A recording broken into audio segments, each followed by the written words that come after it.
To date, we have been able to finance over 15,000 farmers. These are farmers with loans and who have taken our inputs, because basically what we do, Our Excellency, is that we finance farmers with everything they need to succeed. That is all the way from quality seed, enough fertilizer, that is top dressing, DAP, CN, and also we are even diversifying in terms of supporting these farmers with more branded fertilizer based on soil analysis that we are working together with other partners to ensure that farmers also can take care of their soils. We also bundle advice, that is agronomy advice, to support the farmer to succeed, plus also financing so that they can be able to afford all these tools when they are planting, pay pole through the season, and be able to fully repay the loan at harvest when they have been able to sell their produce and make returns. And we have seen that working. My name is Kome Makot.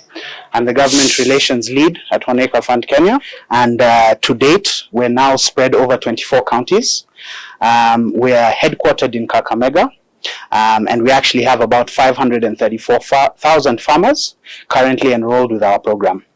To date, we've also been able to provide about 5.5 billion shillings worth of inputs on credit to our farmers. Now, the original business model of One Acre Fund was to provide inputs on credit to smallholder farmers across the country. As we go forward, we realize that we also want to further develop that service offering, particularly here in Nakuru. As we are here today, we currently have about 3,780 farmers in Nakuru County. We operate in Joro, a sub-county, and we operate also across four of your wards in this sub-county.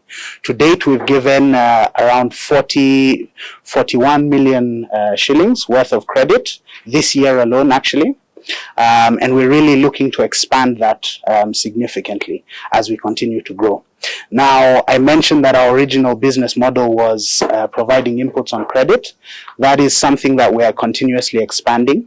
Our traditional crops were maize, beans, but we are also expanding that more to take on potatoes, to take on macadamia, avocado, and a number of other suitable cash crops. Those that work in the last mile being that space where the small-scale farmer meets the greatest needs. Both these organizations work in the area of financing to small-scale farmers using various models that their chief officers will tell us about. But we've seen great value in what they do. We've seen value in the support they give to our farmers. We've seen our portfolios grow up to 200 million among our farmers. So, Your Excellency, I also want to say that as a department, we continue to seek such initiatives in terms of collaboration.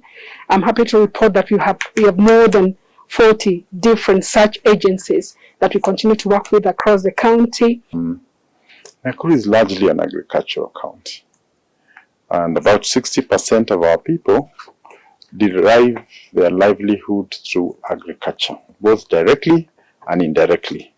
These are the milk farmers, they are the maize farmers, the pyrethrum, avocado, and the entire value chain.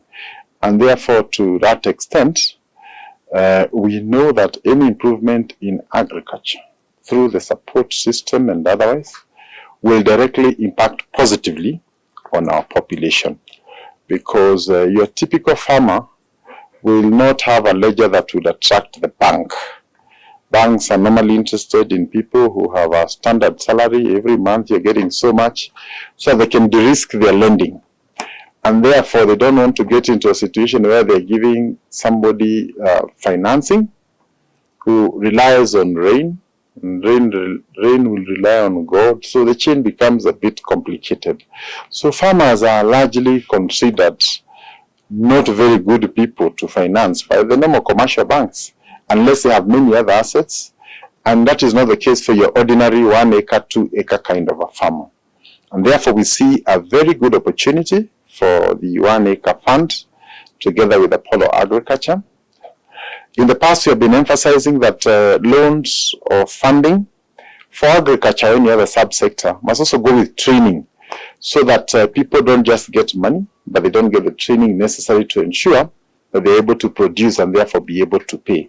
So the component on training becomes very critical, so that our farmers do not repeat mistakes that have been done in the past.